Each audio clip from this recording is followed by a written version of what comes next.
네, 이제 16일 앞으로 다가온 대선 관련 관심 뉴스 짚어보겠습니다. 성치훈 더불어민주당 정책위 부의장, 송영훈 전 국민의힘 대변인과 함께합니다. 어서 오세요. 네, 먼저 어제 오전이었습니다. 오늘 TV 토론이 예정돼 있는데 하루 앞두고 윤석열 전 대통령이 전격 국민의힘 탈당을 선언했습니다. 입장문을 보면 백의종군 하겠다, 그리고 김문수 후보에게 힘을 모아달라라는 내용이 담겨 있는데 네, 두 분은 어떻게 보셨습니까? 먼저 송영훈 전 대변인님. 일단 윤석열 전 대통령이 탈당에 이르기까지의 그 과정을 좀 종합적으로 볼 필요가 있겠죠. 사실 원칙대로 하자면은 윤석열 전 대통령은 12월 3일 비상계엄 직후에 또는 적어도 4월 4일 헌재가 파면 결정을 내린 직후에 당과 분리되었어야 맞습니다. 그런데 지난 국민의힘 경선 과정에서는 최근 며칠간처럼 윤석열 전 대통령의 거취 문제가 집중적으로 대두되진 않았어요. 그건 왜 그랬냐면 윤 전 대통령이 4월 11일 관저를 나온 이후로는 이렇다한 정치적 메시지를 직접적으로 발산하지는 않고 그러면서 평당원 중에 한 명으로 있으면서 일종의 현상 유지가 이루어졌기 때문입니다. 그래서 일종의 정치적 양해가 이루어질 수 있었던 겁니다. 그런데 5월 10일 새벽에 그 전대미문의 후보 교체 시도가 있었고 5월 11일에 윤석열 전 대통령이 공개적으로 경선과 대선에 관해서 정치적 메시지를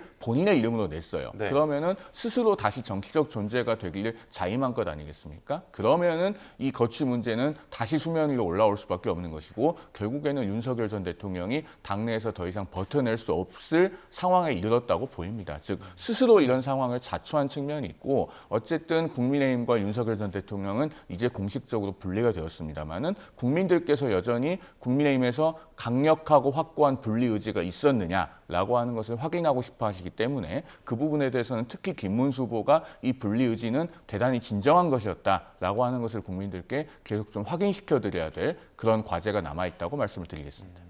네, 어떻게 보셨습니까? 일단 전격적으로 탈당을 한 이유는 일단 친윤 세력들의 입지가 많이 줄어든 부분도 있죠. 지난 주말에 불과 일주일 전입니다. 일주일 전에 있었던 한덕수 후보로의 후보 교체 시도 이런 것도 좀 무의로 돌아가면서 윤석열 전 대통령과 가까운 친윤 세력들의 입지가 좀 좁아진 것도 있고 그 이후 이제 취임한 이 신임 비대위원장인 김용태 비대위원장이 뭔가 그 대통령에 대한 탈당 요구를 공식적으로 서명한 바도 있지 않습니까? 네. 그리고 무엇보다도 뭔가 PK, TK 전통적인 국민의힘 지지층이 많은 곳에서의 뭔가 지지율 하락 이런 것들 흔들리는 모습들이 아마 윤석열 전 대통령이 큰 부담으로 다가갔을 거라고 생각을 하고요. 마지막으로 오늘 이제 그 대선 후보들의 첫 번째 TV 토론이 있지 않습니까? 네. 아무래도 탈당을 결심한다면은 그 전에 이루어질 거란 예측들이 많았습니다. 왜냐면은 TV 토론이 특히나 첫 번째 TV 토론이 갖는 중요성이 매우 크거든요. 왜냐면 TV 토론을 통해서는 기존의 국민의힘 지지자나 민주당 지지자들이 아니라 그런 분들은 TV 토론을 보면서 본인들의 지지를 확인하는 과정을 거치는 것이고요. 아무래도 후보자를 결정하지 않은 중도층, 무당층 이런 분들이 TV 토론을 통해서 마음을 최종적으로 결정하게 되기 때문에 아마도 TV 토론 시작 전에 그런 결단이 이루어질 거란 예측들을 했었는데 그거에 따라서 어제 전격적으로 탈당을 하신 걸로 보여집니다. 네, 그럼 한국 정치사를 살펴보면 1987년이죠. 직선제 도입 이후 전현직 대통령 8명 중 7명이 소속 정당을 떠났습니다. 유일하게 탈당을 하지 않은 건 문재인 전 대통령만인데 이렇게 탈당을 반복하는 이유 뭐라고 보시나요? 사실 문재인 전 대통령이 유일하게 탈당하지 않았다고 표현을 하셨는데 이명박 전 대통령의 탈당도 조금 다른 사례죠. 이명박 전 대통령은 임기 말에 탈당을 하거나 혹은 본인의 퇴임 직후에 탈당을 한 케이스가 아니고 2017년 1월에 그러니까 그 당시에 박근혜 전 대통령의 탄핵 정국에서 탈당을 했습니다. 그러니까 네. 조금 다른 케이스로 봐야 될 것 같아요. 그러나 그럼에도 불구하고 8명 중에 6명의 대통령이 결국에는 탈당을 한 셈이니 이것은 우리나라의 제왕적 대통령제가 어떻게 보면은 반복적으로 실패하고 있는 데에 기인하고 있다. 이렇게 말씀드릴 수 있을 것 같습니다. 그러니까 노태우 전 대통령 같은 경우에 과거 이제 제2이동통신 허가와 관련된 잡음들이 탈당에 영향을 미쳤고 김영삼, 김대중 전 대통령은 본인들의 자식들과 관련된 부분 그리고 또 노무현 전 대통령의 탈당, 박근혜 전 대통령의 제명, 윤석열 전 대통령의 탈당에 이르기까지 비슷한 사례들이 계속 반복되고 있어서 네. 결국은 우리가 대통령제의 반복된 실패를 어떻게 교정하고 보완해 나갈 것인가 여기에 초점이 맞춰져야 됩니다. 지금 일단 눈앞의 대선에 모든 관심과 초점이 맞춰져 있지만 장기적으로 이 문제에 대해서 어떻게 개헌을 통해서 문제를 해결해 나갈지에 우리가 집중하지 않으면은 결국은 다음 대통령, 다다음 대통령도 똑같은 현상이 반복될 것이다. 이런 말씀을 드리지 않을 수가 없습니다. 예. 그런데 헌법재판소에서 파면된 전 대통령이 박근혜, 윤석열 두 분인데 박 전 대통령 같은 경우에는 당시에 당에서 출당, 제명 조치가 됐고 이번에는 윤석열 전 대통령은 자진 탈당을 했잖아요. 그 두 명의 차이 어떤 거라고 보세요? 결국에는 헌법재판소에서 탄핵 결정이 내려진 대통령이 원소속 정당과 분리되는 것은 피할 수 없는 일입니다. 전국적으로. 다만 그 시기와 방법의 차이가 있는 것은 박근혜 전 대통령 같은 경우에 2017년 11월 3일에 최종적으로 제명 결정이 내려졌죠. 그 당시에 이제 홍준표 자유한국당 대표가 직권으로 최종 결정을 내렸는데 이미 2017년 3월 31일에 구속된 상태였습니다. 그러니까 박근혜 전 대통령이 탈당이라고 하는 어떤 적극적인 정치적 행위를 하기가 어려운 상황이었죠. 그리고 2017년 11월 당시의 정치적 배경은 그 박근혜 전 대통령의 제명은 보수의 재통합을 염두에 둔 행위였습니다. 당시에 바른정당계와 통합을 홍준표 대표가 적극적으로 모색을 하고 있었고 그런 정치적 상황이 작용한 것이죠. 반면에 지금 윤석열 전 대통령은 어쨌든 법원의 구속 취소 결정으로 석방이 되어 있는 상태입니다. 본인이 정치적 행위를 할 수가 있고 그래서 정치적 메시지를 냈다가 큰 반발과 반작용을 불러일으켰는데 동시에 본인이 탈당도 최종적으로는 결정할 수 있는 그런 상황에 놓여 있었지 않겠습니까? 그러니까 박근혜 전 대통령과 방법과 시기에 있어서 차이가 발생했다. 이렇게 말씀드릴 수 있겠습니다. 네, 국민의힘을 탈당한 무소속 김상훈 의원 같은 경우에는 탈당이 아닌 제명을 했어야 했다 이렇게 강조를 했는데 오히려 명예의 길을 열어줬다는 판단인데 혹시 어떻게 보셨나요? 동의하죠. 왜냐하면 지금 마치 윤석열 전 대통령이 무슨 구국의 결단이라도 한 것처럼 메시지를 내고 그리고 특히 메시지에는 뭐 자유민주주의를 지키고 법치주의를 지키기 위한 뭐 마지막 기회 아니겠냐 뭐 이런 메시지도 담겨 있거든요. 사실 작년 12월 3일 위헌 위법적인 비상계엄을 통해서 한국의 이 자유민주주의 체제를 위협하고 헌법소의 가치를 저버린 사람이 윤석열 전 대통령임에도 불구하고 그런 메시지를 던지면서 본인의 지지층에게 어필하기 위한 그런 모습들을 그런 양탄자를 깔아준 거 아니겠습니까? 그런 차원에서 김상욱 의원뿐만 아니라 민주당에서도 그리고 국민의힘 내부에서도 그런 이야기가 있었죠. 단순히 그냥 당을 나가라고 하는 것이 아니라 출당 내지 제명 조치를 해야 된다는 얘기는 국민의힘 내부에서도 있었습니다. 그러니까 국민들이나 민주당이나 이런 쪽에서 계속 그런 이야기를 했던 것은 윤석열 전 대통령이 단순히 탈당을 한다고 해서 당적을 버린다고 해서 문제가 해결되는 것이 아니라 네. 지금 사실 박근혜 전 대통령과 윤석열 전 대통령의 가장 큰 차이점은 윤석열 전 대통령은 본인의 잘못을 인정하고 있지 않습니다. 파면 당했음에도 불구하고 끝까지 본인은 잘했다, 잘못 없다라는 주장을 하고 있기 때문에 그런 거에 대해서 상식적인 국민의힘, 그 상식적인 정당으로 회복하기 위한 상식적인 보수 정당을 재건하려는 생각이 있는 국민의힘이라면 그런 윤석열 전 대통령과 절연을 하고 국민들께 반성하고 사죄하는 모습을 보여야 보수 정당으로서 다 바로 설 수 있을 거라는 그런 생각 때문에 민주당에서도 요구를 하고 국민의힘 내부에서도 그런 이야기가 나왔던 것이거든요. 그럼에도 불구하고 여전히 국민의힘 내부에는 윤석열 대통령과 가까운 뭐 권성동 원내대표라든지 이런 친윤 세력들이 여전히 득세를 하고 있기 때문에 그런 출당이나 제명 조치가 이루어지지 않고 윤석열 전 대통령이 마치 당을 위해 나라를 위해 걸어 나가는 것처럼 그런 모습들이 연출된 것이기 때문에 저희는 윤석열 전 대통령의 탈당이 아무 의미가 없는 행위였다라고 평가하고 있는 겁니다. 네. 참 이렇게 뭐 김상욱 의원이 국민의힘을 탈당해서 이제 무소속 의원으로서 이재명 후보의 지지를 선언하기도 했고 한편 그 석동현 변호사가 윤석열 전 대통령 변호인단을 맡았었다가 이번에 선대위 들어갔는데 사퇴를 했습니다. 논란을 의식한 듯 보였고요. 또 그 5.18 민주화운동 진압 가담했던 정호용 전 국방장관 상임고문 임명을 둘러싸고도 국민의힘에서 좀 논란이 있었는데 당에서 오고 간 얘기가 어떤 게 있습니까? 일단 정호영 전 의원이 선대위 상임고문으로 위촉이 됐었던 것은 일종의 실수에 가깝죠. 김문수 후보는 본인이 이것을 몰랐던 일이다라고 분명히 밝혔고 실제로 선대위 상임고문이라고 하는 직책은 실질적으로 그렇게 중요한 자리가 아니기 때문에 아마도 후보가 컨펌한 상태에서 이루어지지 않았을 가능성이 다분하다고 봅니다. 물론 잘못된 일이고 국민의힘에서는 이 부분 지적을 받자 즉각적으로 취소했다는 말씀을 드리고요. 그다음에 그 국민의힘과 윤석열 전 대통령의 분리 의지에 대해서는 여전히 국민들께서 그 의지를 확인하시는 과정에 있다. 저는 그렇게 말씀을 드립니다. 왜냐하면 당에서 어떤 적극적인 출당이나 제명 같은 조치가 있었던 것이 아니라 윤석열 전 대통령이 자진해서 탈당을 했고 그 탈당에 앞서서도 김용태 비대위원장이 정중하게 탈당을 요청드린다라고 네. 했기 때문에 이 정중하게라고 하는 레토릭이 또 국민들께는 많이 중요하게 다가왔을 가능성이 높습니다. 그렇기 때문에 후속적인 인사를 통해서 특히 김문수 후보가 윤석열 전 대통령과의 분리 의지를 국민들께 구체적으로 지속적으로 확인시켜드리는 과정이 필요하다고 보고요. 석동현 변호사가 선대위 시민사회위원장직에서 사퇴한 것은 그런 점에서 긍정적인 효과가 있을 것으로 봅니다. 윤석열 전 대통령의 변호인으로서 윤 전 대통령의 대변인격의 역할을 그동안 해오지 않았습니까? 그런 분이 선대위에서 중책을 계속 맡고 있다면 과연 분리 의지가 확실한 것인가 국민들께서 큰 의문부호를 계속 그리셨을 거라고 생각합니다.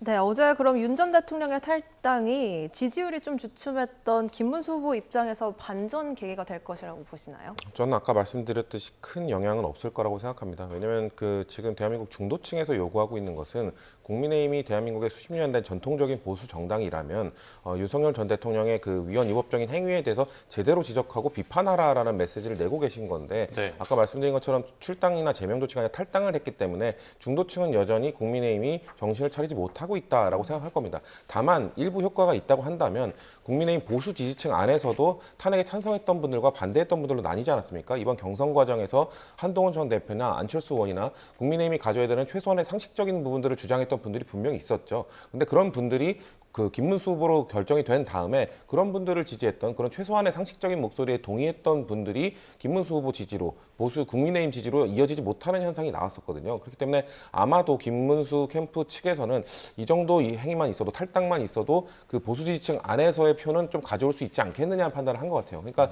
이런 것들은 사실 선거에서 승리하겠다는 게 아니라 보수 지지층의 지지만 좀 받아내서 차기 당권 정도만 잡아야겠다. 거의 이런 패배주의적 생각에 그칠 것이거든요. 그렇기 때문에 저희는 이번 탈당 행위나 이런 것들 국민의힘 그 김문수 후보의 입장 이런 걸로 봤을 때 네. 결국 그 둘은 관계를 끊어내지 못하고 그냥 국민들을 속이는 대국민 사기극에 가까운 위장 탈당쇼에 불과했다 이렇게 보기 때문에 사실상 지지율의 큰 변화로 이어지진 않을 거라고 보고 있는 겁니다. 그럼 뭐 지지율 반등이나 뭐 국민의힘 중도 외연 확장에는 큰 효과가 없을 거라고 보시는 건가요? 아마도 오늘 토론회까지를 딱 봐야 될 것 같은데요. 이준석 후보의 스탠스는 아마도 보수 지지층 안에서 제가 말씀드린 탄핵에 찬성했기 때문에 뭔가 그 김문수 후보로 지지를 잇지 못하고 있는 그런 분들의 표를 가져가기 위한 토론 전략을 펼칠 거라고 보거든요. 그런 것들과 이번 말씀드린 그 김문수 후보와 윤석열 전 대통령과의 절연이 제대로 이루어지지 못한 점들이 반영이 된다면 저는 그렇게 지지율의 변화는 크게 없을 거라고 예측합니다. 이준석 후보는 이번 윤석열 전 대통령의 탈당으로 원죄가 씻겨지는 게 아니다라면서 김문수 후보도 같이 물러나라라는 주장을 펼쳤는데 결국 이번 윤 전 대통령 탈당을 두고 대선 판도에 어떤 영향을 미칠지 궁금한데요. 네, 어떻게 보시나요? 일단 윤석열 전 대통령이 탈당함으로써 국민의힘과 윤석열 전 대통령이 공식적으로는 분리가 됐고 그렇다면은 현재 김문수 후보 지지로부터 한 걸음 물러나 있는 중도 보수층에게 다시 한번 국민의힘 후보를 선택해 주십사라고 호소하는 데 필요한 여러 가지 필요 조건 중에 하나는 충족됐다고 보여집니다. 다만 제가 방금 여러 가지 필요 조건들이라고 말씀드렸는데 그 조건은 한 가지만 있는 게 아닙니다. 단순히 윤 전 대통령의 당적 정리만으로 해결이 되는 것은 아니고 우리가 그동안에 절연이라는 표현을 써오지 않았습니까? 네. 즉 인연을 끊는 거예요. 그것은 윤 전 대통령의 정치적 수족 역할을 해왔던 분들이 중책을 맡거나 전면에 서 있다고 하면 국민들께서 과연 절연했다고 생각하시겠습니까? 또 계엄과 탄핵에 관해서 올바른 입장 정리와 사과가 이루어져야지만이 그 절연이 진정한 마음에서 우러나온 것이다. 이렇게 국민들께서 보실 것인데 아직 그 부분이 시행되지 않고 있지 않습니까? 이런 필요 조건들이 두루 갖춰져야 지금 김문수 후보 지지로부터 한 걸음 물러나 있는 중도 보수층에 다시 소구할 수 있고 그분들의 지지가 복원됐을 때 그 다음에 중도층으로 나아갈 수 있는 겁니다. 이 부분은 지금 김문수 후보가 안고 있는 분명한 과제이고 국민들께서는 대선 후보 본인을 보고 대통령 선거에서 투표를 하시는 것이기 때문에 이것은 다른 누가 쉽게 대신해 줄 수 없는 일이고 오로지 김문수 후보의 결단이 필요한 것이다. 저는 이런 말씀을 드리겠습니다. 네. 네, 또 윤 전 대통령이 탈당하자 국민의힘에선 하와이 특사단을 구성했죠. 하와이에 있는 홍준표 전 대구시장의 선대위 합류를 설득하기 위해서인데 과연 홍 전 시장의 마음 돌릴 수 있다고 보시나요? 아니요. 하와이로 간다고 해서 얼굴 보고 이야기한다고 바뀔 상황이 아니잖아요. 그러니까 지금 홍준표 전 시장이 쭉 이야기한 거, 국민의힘을 떠나는 이유에 대해서 얘기한 거는 본인이 30년 넘게 뭔가 국민의힘에서 정치를 하면서 본인은 계속 야전에서 계속 싸우는 역할을 했는데 뭔가 이권은 그 안에 있는 누군가들이 다 가져가더라. 그렇기 때문에 저는 그런 것들은 지금 상황에서는 국민의힘 내부에 잔존하고 있는 친윤 세력들을 향한 메시지라고 보거든요. 네. 그럼 그런 친윤 세력들이 지난 주말에 있었던 그런 후보 교체 쿠데타에 가까운 그런 시도들 그런 거에 대한 진정한 반성과 뭐 정계 은퇴에 가까운 그런 정도의 기득권 내려놓기 정도의 모습을 보여야 홍준표 전 시장이 마음을 돌릴 수 있는 것이지 전 대표적으로 권성동 원내대표의 거취가 결정되지 않으면 아무리 찾아가서 수십 명의 의원이 하와이로 직접 찾아가서 홍준표 전 시장을 설득한다 하더라도 네. 마음을 바뀔 이유가 없다고 생각합니다. 홍준표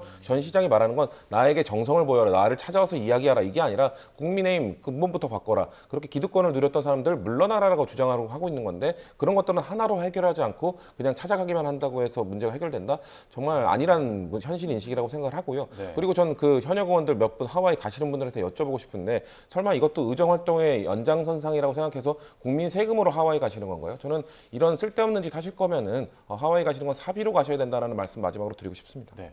그럼 뭐 권성동 원내대표의 거취가 확정이 돼야 뭐 홍준표 전 대구시장의 마음을 돌릴까 말까라고 말씀을 하셨는데 그럼 만약에 국민의힘 안에서 뭐 권성동 원내대표랄지 뭐 몇몇 인물이 좀 본인의 자리를 내려놓는다면 홍준표 전 대구시장이 정계은퇴를 번복할 가능성도 있을까요? 홍준표 전 시장이 정계은퇴 이야기한 다음에 또 이후에 이런 얘기를 했었죠. 나는 국민의힘에서의 정치를 은퇴한다라고 또 번복을 한 게 있기 때문에 글쎄요, 그 쉽게 본인의 마음을 돌리진 않겠지만 만약에 제가 말씀드린 친윤 세력들이 정말 뭔가 기득권을 다 내려놓을 정도의 행위를 한다, 퍼포먼스를 한다고 한다면 선거에 뭐 일정 정도 도움을 줄 수 있는 행위 정도, 뭐 복귀라기보다는 그 정도의 작은 행위 정도는 하지 않을까라고 생각하는데 저는 절대로 친윤 세력들이 기득권을 내려놓지 않을 겁니다. 그들은 여전히 대선 이후에 있는 전당대회 당권을 유지하는 거에 마음이 있기 때문에 그럴 분들이 아니라고 생각합니다.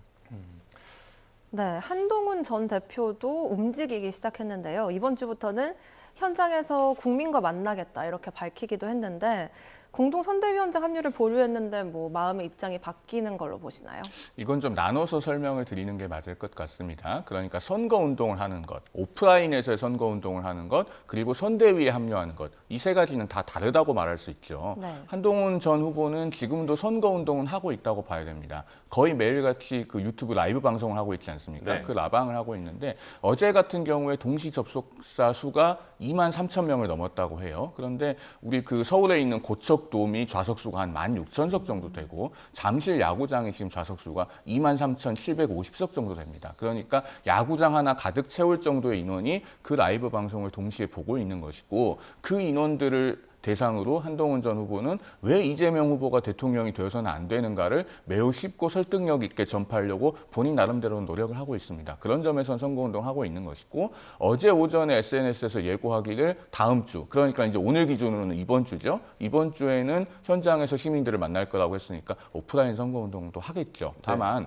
선대위 합류는 저는 좀 미지수라고 봅니다. 왜냐하면은 2007년에 그 박근혜 전 후보 그리고 2017년에 홍준표 전 후보도 그 당시에 결선까지 가서 2등을 하신 분들인데 모두 선대위원장을 맡지 않았습니다. 일종의 백의종군을 했고 그리고 한동훈 전 후보가 세 가지 선결 조건을 내걸고 있지 않습니까? 네. 계엄과 탄핵에 대한 사과와 반성 그리고 또 윤 전 대통령 부부와의 절연, 극단적인 인사들과의 거리두기 이런 과제들이 모두 다 실천되기 전까지는 네. 선대위에 공식적으로 합류하는 일은 어렵지 않을까 하고 저는 그렇게 예상합니다. 네.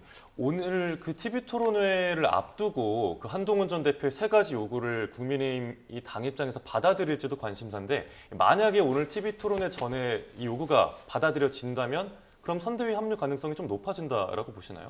일단 그 세 가지는 하루아침에 되기가 쉽지는 않은 것들이죠. 그리고 김문수 후보가 그동안에 견지해온 스탠스를 봤을 때는 그것이 TV 토론을 앞두고 오늘 당장 실행될 수 있을 것인가에는 조금 그 고개가 갸웃그려집니다. 다만 빠르면 빠를수록 좋은 것이고 네. 지금 선거는 이제 16일밖에 남지 않지 않았습니까? 김문수 후보가 정말 현재 상황을 엄중하게 여기고 조속하게 결단할 필요가 있다고 봅니다.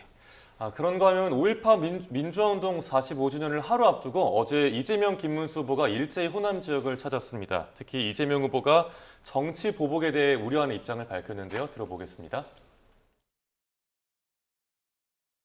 대통령 또는 집권 기관이라고 하는 게 누구만 맞다나 그깟 5년에 불과한데 그 짧은 시간에 남의 뒤 파가면서 너 옛날에 나 괴롭혔지 나도 똑같이 한번 괴롭혀 줄래 이럴 시간이 어디 있습니까? 그리고 우리는 그렇게 유치 졸렬한 사람들이 아니에요. 네, 정치 보복이 있을 거라는 일각의 우려에 대해서 뭐 강하게 표현을 하면서 정면 돌파하는 의지를 보였는데 네, 어떻게 보셨습니까? 지금 국민의힘에서 계속 정치 보복 프레임을 걸고 있는 이유는 본인들이 이 내란과 관련된 혐의에서 자유로울 수 없기 때문에 저런 프레임을 자꾸 짜는 것 같습니다. 그러니까 내란 혐의, 내란과 관련 지금 윤석열 전 대통령은 파면당한 이후에 형사 재판을 지금 계속 받고 있습니다. 그러면서 윤석열 전 대통령이 비상계엄을 전후로 한 통화 내역들이 지금 언론을 통해 알려지고 있고 그 비상계엄을 전후로 해서 국민의힘 다수 인사들과 상당히 긴밀하게 소통했던 것들이 지금 밝혀지고 있는 상황이기 때문에 국민의힘 일부 인사들은 아마도 그런 내란 혐의에서 아마 자유로울 수 없는 가능성이 매우 높아지고 있습니다. 그런 상황에서 만약에 본인들에 대한 이런 형사 재판 혐의에 뭔가 그런 것들이 옥죄어 올 때 이런 것들은 정치 보복 아니냐라는 프레임을 짜기 위해서 벌써부터 이재명 후보가 당선되면 아마 정치 보복을 할 것이다라는 프레임을 짜고 있는 거예요. 그러니까 저희는 명확하게 이야기합니다. 내란과 관련된 혐의가 있는 사람들을 심판하고 법적 심판대에 올리고 뭐 처벌을 받도록 하는 것은 이건 정치 보복이 아닙니다. 그들이 저지른 범죄에 대해서 혐의에 대해서는 당연히 응당한 처벌을 받아야죠. 하지만 그거를 넘어서는 뭔가 그 죄가 없는 사람도 단순히 상대 진영에 있다고 해서 검찰 권력들을 이용해서 뭔가 몰아세우고 이런 행위들을 하지 않겠다는 것을 분명히 하고 있는 거기 때문에 네. 그리고 그럴 시간이 없다고 말하는 것도 마찬가지입니다. 지금 이재명 후보는 줄곧 지금 우리는 뭐 진보 보수 아니면 체제 전쟁, 자유민주주의를 수호하고 뭐 이런 국민의힘에서 계속 내고 있는 메시지 이런 것들이 중요한 게 아니라 민생을 위해서는 5년 동안 할 일이 너무 많다. 빨간색, 파란색 이런 거 상관없이 일만 하겠다. 실용주의적 그 국정 운영을 하겠다라는 선언을 하고 있기 때문에 그런 과정 속에서 이런 정치 보복을 안 하겠다는 메시지를 또 추가적으로 내고 있는 걸로 봐주시면 될 것 같습니다. 네. 이건 제가 좀 반론을 드려야 될 것 같은데요. 이재명 후보가 정치 보복 가능성을 추론하게 하는 언행들이 그동안 숱하게 많이 있었습니다. 대표적으로 몇 가지만 말씀드리면 2012년에요. 본인의 트위터에 어렸을 때 장래 희망이 선생님이었다고 했어요. 왜 꿈이 선생님이었냐? 어렸을 때 학교 다닐 때 너무 많이 맞고 자라서 본인도 선생님이 되면은 애들 때려보려고 그랬다고 했습니다. 그리고 2017년에는 권력은 본래 잔인하게 써야 되는 것이다 라고도 얘기했고요. 최근에도 올해 3월에 한 유튜브에 출연해서 본인에 대한 2차 체포동의안 가결됐을 때 민주당 비명계 의원들이 검찰과 짜고 쳤다 라고 하는 대단히 시의적으로도 많이 지난 발언을 이제 와서 또 했어요. 그러면서 언론에서 그 의미를 물어보니까 우리 당에 지금도 비명계가 있느냐 이렇게 얘기를 했는데 비명계는 그동안에 공천에서 모두 다 탈락했는데 아직도 남아있느냐라는 취지로도 해석될 수 있는 그런 발언이었습니다. 그리고 최근에는 또 민주당이 뭘 하고 있습니까? 5월 1일에 이재명 후보에 대한 유죄 취지 대법원 전원합의체 파기환송 판결이 나오고 나니까 대법원장 청문회, 대법원장 특검법, 그리고 대법원을 헌재 아래로 격화시키려고 하는 헌법재판소법 개정, 그리고 대법관을 100명으로 늘리는 법원조직법 개정 이런 것을 통해서 대법원에 집중적으로 보복하고 있지 않습니까? 그러니까 정치 보복 이야기가 나오는 겁니다. 짧게 반박을 드리면 과거의 쓴 글을 토대로 해서 이 미래에도 정치 보복을 할 것이다라고 이어지는 건 너무 비약인 것 같다는 말씀을 드리고 싶고요. 그리고 권력을 쓸 때는 뭐 과감하게 써야 된다, 뭐 잔인하게 써야 된다 이런 말씀 역시 대한민국은 법치주의 국가입니다. 법치주의 국가라는 게 윤석열 전 대통령이 이 단어를 매우 오염시키고 왜곡했기 때문에 국민들이 잘 모르시는 경우가 많은데 법치주의라 함은 권력자로 하여금 법에 쓰여진 권한만 쓸 수 있도록 운영되는 나라를 법치주의 국가라고 하는 겁니다. 만약에 말씀하신 대로 뭔가 좀 잔인하게 쓰기 위해서, 막 과도하게 쓰기 위해서 법에 정해진 권력이 아닌 권한까지 쓰게 된다면은 이재명 후보가 대통령이 된다 하더라도 분명 법의 심판을 받을 수밖에 없는 거죠. 이재명 후보는 대통령이 된다 하더라도 법이 정해진 권력만 행사하겠다는 의지를 표명하고 있는 것이기 때문에 그 정도로 받아주면 될 것 같습니다. 민주당은 그 법을 지금 다 뜯어고치려고 하는 과정을 걷고 있다라는 말씀만 제가 덧붙여서 드리겠습니다. 네, 이야기는 여기까지 듣고요. 민주당 유세 현장에서 또 화제가 된 장면이 있었습니다. 보수 인사인 김용남 전 의원, 이재명 후보의 지지를 선언을 했고 앞서 말씀드렸던 것처럼 김상욱 의원도 국민의힘을 탈당해서 무소속으로 나온 뒤에 이재명 후보 지지를 선언했습니다. 이 밖에도 좀 보수 인사들이 계속해서 이재명 후보 지지를 선언하고 있는 상황인데 국민의힘에서 어떻게 보고 계시나요? 민주당이 철새 도래지가 되고 있는 것이죠. 지금 김상욱 의원이 최근에 이재명 후보 지지를 선언했는데 그러면서 이재명 후보 보고 보수주의자라고 칭했습니다. 제가 앞서도 말씀드렸지만 보수주의자는 헌법을 지키고 법치주의를 중시하는 것이고 그 법치주의를 중시하기 위해서는 함부로 사법 시스템을 뜯어고치고 법원에 보복하고 본인의 입맛에 맞게 법을 뜯어고치려는 시도를 그대로 용납하지 않는 겁니다. 그런데 지금 이재명 후보와 민주당이 어떤 일을 하고 있습니까? 그다음에 김용남 전 의원이 또 이재명 후보 지지를 선언하고 민주당에 간다고 했는데 이분은 이미 마지막으로 국민의 선택을 받은 게 2014년이죠. 11년 전에 마지막으로 당선됐던 분이고 18대 국회. 2014년 7월 30일에 재보궐선거로 당선되셨던 네네. 분이죠. 그리고 이분은 과거에 탈당을 할 때도 국민의힘 예비후보로 등록해서 선거운동을 하다가 2014년 1월 8일에 박문규 전 산업자원부 장관이 본인의 지역구인 수원병에 올 것으로 예상되는 인사로서 인재 영입되니까 1월 12일에 탈당 기자회견을 하고 개혁신당에 가셨던 분입니다. 이렇게 본인의 정치적 이익에 따라서 탈당을 하셨던 분이기 때문에 이런 분이 이재명 후보의 지지를 한다고 해서 뭐 파급력이 있지는 않을 것이다. 저희는 그렇게 봅니다. 네, 이에 대한 반박 있으십니까? 그러니까 보수의 가치를 내세웠던 정치인들이 지금 민주당으로 속속 모이고 있는 것은 국민의힘이 지금 제대로 된 보수의 가치를 지키고 있지 못하다는 반증입니다. 그런 분들이 뭔가 지금 만약에 국민의힘이 제대로 정비를 하고 윤석열 전 대통령의 위헌 위법적인 행동에 대해서 제대로 지적하고 반성했다면 국민의힘에서 민주당으로 넘어올 명분이 있었을까요? 저는 명분이 없다고 보거든요. 근데 지금 국민의힘 어떻게 하고 있습니까? 지금 국민의힘 김문수 후보가 선거운동하는 곳에 가면은 그 극우 정당 중에 하나인 우리공화당 버스가 와 있고 같이 선거운동을 한다는 이런 이야기도 나오고 있습니다. 그리고 지금 최근에는 또 국민의힘에서는 장예천 전 최고위원을 복당을 허용하지 않았습니까? 국민의힘 내부에서 뭔가 극우적인 목소리를 내고 아주 극단적인 목소리를 내던 인사들을 영입하면서 오히려 국민의힘은 중도 합리적 보수로 가는 게 아니라 더 오른쪽으로 극우로 향하고 있습니다. 그런 모습들을 봤을 때 그런 것들을 막지 못했던 국민의힘 내부 인사들은 오히려 그런 것들을 막아야 된다. 우리 국민의힘은 극우로 가면 안 된다라는 주장을 하셔야지 뭔가 이런 상식적인 보수들, 합리적인 목소리를 내던 분들이 민주당으로 오는 거에 대해서 비판하기보다는 국민의힘 자체를 어떻게 하면 상식적으로 합리적인 보수로 되돌릴지를 고민하셔야 되지 않을까라는 말씀드리고 싶습니다. 네, 양측의 의견 잘 들어봤는데요. 국민의힘 김문수 후보는 어제 광주교도소터와 5.18 민주묘지를 찾았습니다. 특히 박관현 열사묘를 참배하며 울먹였는데요. 화면 먼저 보겠습니다. 그거를 생각하면 늘 너무나 아픈 추억이 떠오릅니다. 제가 들어갔던 그 광주교도소 독방이 바로 박관현 전남대학교 총학생회장 그곳에서 수감 중에 단식을 하다가 장기 단식으로 사망한 그 방이었습니다. 사실 호남은 국민의힘한테 험지나 다름이 없는데 자신의 민주화운동 이력을 부각하는 그런 전략을 취했는데 어떻게 보시나요?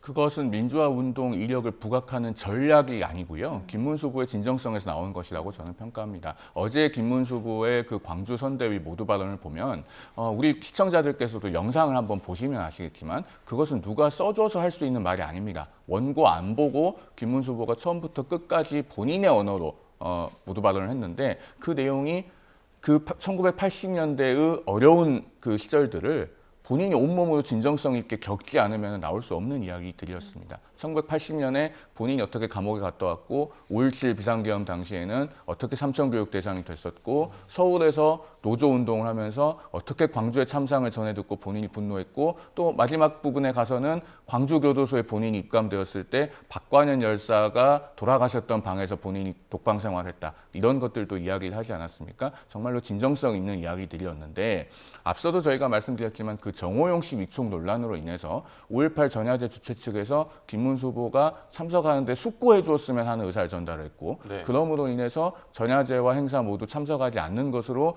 정리가 된 것이 대단히 안타깝게 생각이 됩니다. 사실은 5.18 광주 정신에 반하는 정치인들의 행동이라고 하면은 대표적인 사례가 2000년에 그 새천년 NHK 룸사롱 사건 아니겠습니까? 그때 그 여성들과 함께 5.18 전야제 때 새천년 NHK 룸사롱에서 술판을 벌였던 민주당 86세대 정치인들도 지금까지 5.18 기념식에 잘 참석하고 있는데 왜 김문수 후보가 참석하지 못하게 되었어야 하는가? 저는 그 부분에는 좀 많은 아쉬움이 있습니다.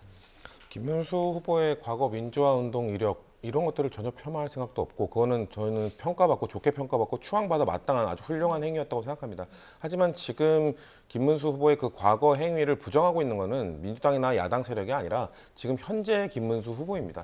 현재 김문수 후보가 하고 있는 행위들, 위헌 위법적인 비상계엄에 대해서도 여전히 애매모호한 스탠스를 취하면서 야당 탓을 했던 그런 행위들이 과거에 민주화운동을 하면서 독재 정권과 싸웠던 본인의 모습을 부정하고 폄하하는 거나 다름없다고 생각하거든요. 그렇기 때문에 저는 김문수 후보가 5.18 할 이 기념식에 만약에 오지 말라고 하고 뭔가 갔을 때 반발이 예상됐더라면 진정어린 사과를 하고 가서도 뭔가 매도 맞고 사과를 반복적으로 했다면은 저는 그분들이 김문수 후보를 품었을 거라고 생각합니다. 그렇기 때문에 저번 달에였나요? 그 한덕수 전 국무총리가 호남을 찾았을 때도 반발이 크지 않았습니까?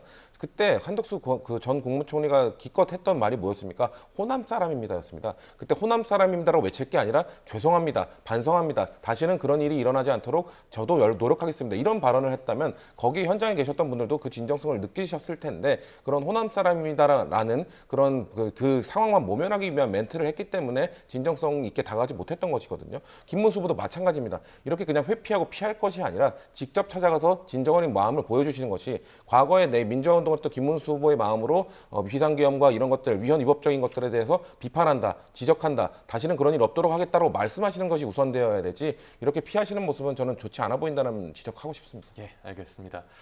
끝으로 이제 오늘 오후 8시부터 2시간 동안 대선 후보의 첫 TV 토론회가 열립니다.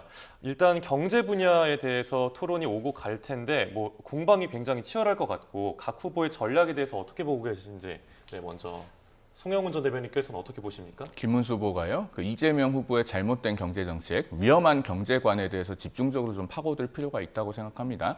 이재명 후보가 지금 이제 본격적인 대선 국면에 들어와서는 본인의 과거의 잘못된 경제관들을 좀 감추려는 시도들을 여러 가지 하고 있습니다만은 본질적으로 그 기본소득이라든가 25만 원 살포라든가 이런 정책들을 완전히 포기했다고 보기는 어렵습니다. 그러면은 이재명 후보 경제관의 기저에는 왼쪽 주머니에서 돈을 빼가서 오른쪽 주머니에 넣어주고 겠다는 식의, 그리고 목마른 사람에게 소금물 주겠다는 식의 잘못된 경제 철학이 있는 거예요. 이 부분을 통박하면서 과연 이재명 후보가 우리 사회를 다시 성장시킬 수 있는 후보인가, 이 부분을 정확하게 부각하는 노력이 필요하다고 생각합니다. 네. 이재명 후보의 정책들에 대해서는 그 선거 과정 중에 계속 말씀을 하고 계십니다. 그러니까 우리의 기존 생각을 고집할 생각이 없다. 그러니까 사실 문재인 정부 때는 진보 진영에서 추구하던 정책들, 그런 것들 뭐 기본소득까지는 아니었더라 하더라도 수십 년 동안 진보 아젠다를 갖고 왔던 것들에 대해서 좀 강하게 밀어붙이는 모습들이 있었죠. 하지만 그런 것들에 있어서 뭐 LH 사건이라든지 뭔가 부동산 뭐 가격 폭등이라든지 분명 부작용도 있었습니다. 그렇기 때문에 민주당에서는 이재명 후보는 민주당의 진보적 가치만을 추구하는 것이 정답은 아니라는 것을 반성하고 깨달았다. 그렇기 때문에 보수의 가치 이런 것들도 다 받아들이겠다는 뉘앙스를 계속 하고 있는 것이기 때문에 저는 토론 과정에서도 그런 유연함을 분명 보여줄 수 있다고 생각을 하고요. 아마도 이번 토론회의 포인트는 이재명 후보를 향한 공격도 당연히 있겠지만 결국 보수 진영 안에서 김문수 후보를 비롯한 이런 보수 진영의 합리적 보수 그런 것들을 좀 표를 뺏어가기 위한 이준석 후보의 전략이 저는 아마 돋보일 거라고 생각하거든요. 그런 것들을 막아내기 위한 김문수 후보의 노력이 아마 필요하지 않을까.